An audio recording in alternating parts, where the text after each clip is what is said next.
আসসালামু আলাইকুম। আজকে আমি দেখাবো আপনাদেরকে কিভাবে একটি রাইস কুকার মেরামত করবেন। রাইস কুকার মেরামত করার জন্য আপনার প্রথমে দেখতে হবে রাইস কুকারটিতে কি সমস্যা হয়েছে। আপনার যদি বারবার আপনার রাইস কুকারটি বন্ধ হয়ে যায়, ভাত হওয়ার আগে বন্ধ হয়ে যায়, ভাত হয় না, বা আপনি রাইস কুকারটি সুইচ অন করলেন, সুইচ বারবার বন্ধ হয়ে যাচ্ছে। সুইচটি আপনি অন করছেন, বারবার বন্ধ হয়ে যাচ্ছে। এই সমস্যা যদি হয়, তাহলে আপনি কিভাবে বুঝবেন যে এটা কি সমস্যা হয়েছে, কোথায় সমস্যা হয়েছে? এই সমস্যা যদি হয়, আপনার যদি রাইস কুকার বন্ধ হয়ে যায়, তাহলে এই যে এখানে যে সেন্সরটা আছে, আপনার এই সেন্সরটা পরিবর্তন করতে হবে। এই সেন্সরটা পরিবর্তন করলে আপনার এই বারবার সমস্যা হওয়ার সমাধান হয়ে যাবে। আর যদি হিট না হয়, হিটিং জাতীয় কোনো প্রবলেম হয়, তাহলে এই যে কয়েলটা দেখতে পাচ্ছেন, এই কয়েলটাকে আপনার পরিবর্তন করতে হবে। তাহলে হিটিং সমস্যা সমাধান হয়ে যাবে। আর সুইচিং জাতীয় সমস্যা হলে আমি এটা আগে থেকে খুলে রেখেছি আপনাদের সুবিধার জন্য। আমার এই রাইস কুকারটাতে একটা সমস্যা হয়েছিল। এটা সমস্যা হয়েছিল, এই সেন্সরটা বারবার অটোমেটিকলি বন্ধ হয়ে যাচ্ছিল। মানে ভাত হওয়ার আগেই বন্ধ হয়ে যাচ্ছিল। পানি ভিজা ভিজা থাকে, ভাতে অতিরিক্ত পানি থাকে, এই অবস্থায় রাইস কুকারটি বন্ধ হয়ে যায়।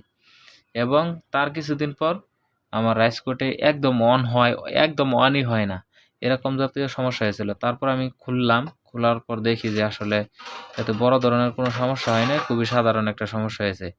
আমার এই সেন্সরটা নষ্ট হয়ে গেছিলো। আর এখানে যে সুইচটি দেখতে পাচ্ছেন, এই সুইচটি নষ্ট হয়ে গেছিলো। এই সুইচটি নষ্ট হয়ে যাওয়ার কারণে যখন আমরা রাইস কুকারটি এভাবে অন করছি, অন করলে কি করছে, এই সুইচটি অন হচ্ছে না। অন না হওয়ার কারণে আমার এখানে কয়েলে কন্ডাক্টিভিটি পাচ্ছে না। এই কয়েলের যে টার্মিনাল আছে, কয়েলে লাইন পাস হচ্ছে না, যার কারণে আমার রাইস কুকারটি অন হচ্ছিল না। তারপর আমি কি করলাম, এটা খুলে নিয়ে গেলাম এবং এটা খুলে নিয়ে গেলাম মার্কেটে। এই দুইটা দেখিয়ে একই মানের দুইটা সুইচ এবং সেন্সর মার্কেট থেকে কিনে এনে হুবহু যেভাবে ছিল সেভাবে লাগিয়ে দিয়েছি। আর এখানে জং ধরে গিয়েছিল, তাই আমি এখানে সুন্দরভাবে সোল্ডারিং করে দিয়েছি। এখানেও সোল্ডারিং করে দিয়েছি। আপনাদের যদি এরকম কেবলে কোনো রকম সমস্যা হয়, তাহলে সোল্ডারিং আয়রন দিয়ে সোল্ডারিং করে দিতে পারবেন। আশা করি বুঝতে পেরেছেন। তারপর আপনাদের কয়েল জাতীয় সমস্যা হলে এই কয়েলটাকে এই নাটটা খুলবেন, এখানে একটি নাট আছে।